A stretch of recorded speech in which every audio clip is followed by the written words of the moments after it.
Welcome to our channel. Today we how to log into TP-Link Omada for smart site and device management step by step clearly. To begin, make sure your device is connected to the TP-Link Omada network.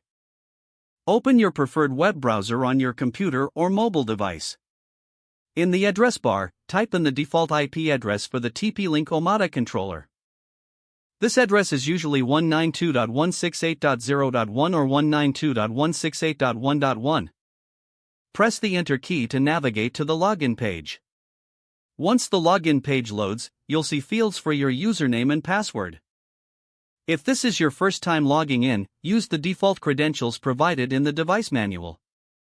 Typically, the default username is admin and the default password is also admin. Enter these credentials in the respective fields.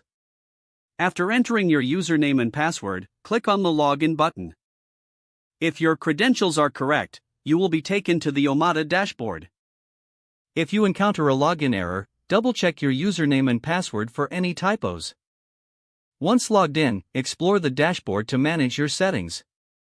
You can access network management options, device settings, and user configurations. For enhanced security, consider changing the default credentials after your first login. This will help protect your Omada network from unauthorized access. Regularly log in to monitor your network and make any necessary adjustments. That's it.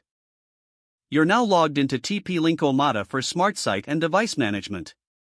If the page does not load, refresh the browser or try again in a private or incognito window. Make sure you are using the correct email address, then retype it carefully to avoid small typos. If your password is not accepted, use the reset option and create a new strong password you can remember. Check your spam folder for verification or security emails, then complete any requested confirmation steps. Enable two-factor authentication if available to improve account security and reduce unauthorized access risk. After signing in, review your profile details so your contact information and settings are accurate and current. If you see an error message, note it down and try again after restarting your device and internet connection. Log out when you finish, especially on shared devices, to keep your account and payment information secure. If the page does not load, refresh the browser or try again in a private or incognito window. Make sure you are using the correct email address, then retype it carefully to avoid small typos. Don't forget to like this video and subscribe to our channel for more step-by-step tech guides.